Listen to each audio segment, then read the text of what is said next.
السعد التاني الآنسة فانتا إدريس تقريبا أو حاجة زي كده. حاجة حلوة والله في الكرة الأفريقية دلوقتي بقى في ستات حكام، حاجة جميلة ولذيذة يعني. بس اللي عاجبني في ماتش النهاردة يا جدعان أقسم بالله هدف قفشة. هدف قفشة الجول الأول، هدف يعني أنا اشتقت له، اشتقت له بكل أمانة. هدف يا كابتن رضا هدف جميل، تنكر ليه؟ هدف حلو، هدف من كرة ثابتة. يعني بقالي كتير قوي ما شفتش انا الاهداف دي في النادي الاهلي. ده اللي بسطني، ده اللي مطمني، ده اللي خلاني اقول ياه يا جدع حرام عليك بقى. فين بقى الاهداف دي من زمان؟ فين الاهداف دي من زمان؟ كولر معلم. ايه ده يا عم اللي جاب الجون قفشه ومن كرة ثابتة؟ كولر معلم. اسمع اللي انا بقول لك عليه يا عم، ده الجون من كرة ثابتة واللي سجلها قفشه. القضيه ممكن مال كولر كولر معلم. هي كده رخامه، هو كده كولر معلم.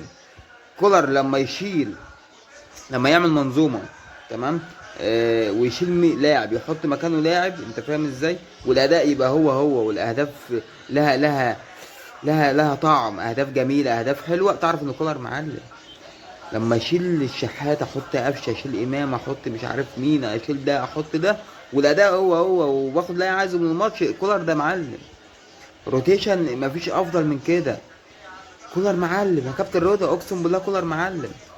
كولر معلم يا كابتن رضا، معلم. ايه ده خسر السوبر الافريقي يا عم؟ سوبر افريقي مين يا عم الحاج؟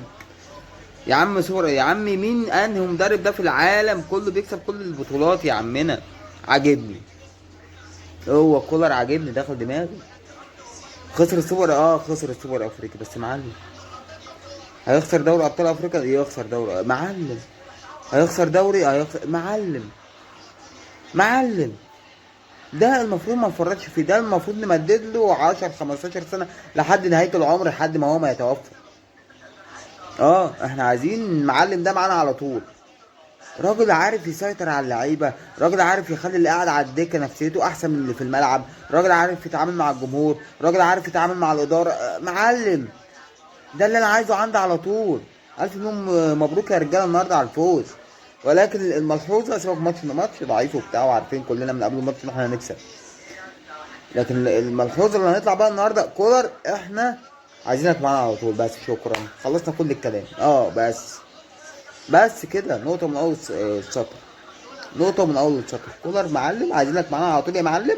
كابتن بيبو عايزين كولر ده معانا على طول لحد ما يجي قدر ربنا بقى، انت فاهم؟ وخلاص هنبقى ما باليد حيله، هنعمل ايه؟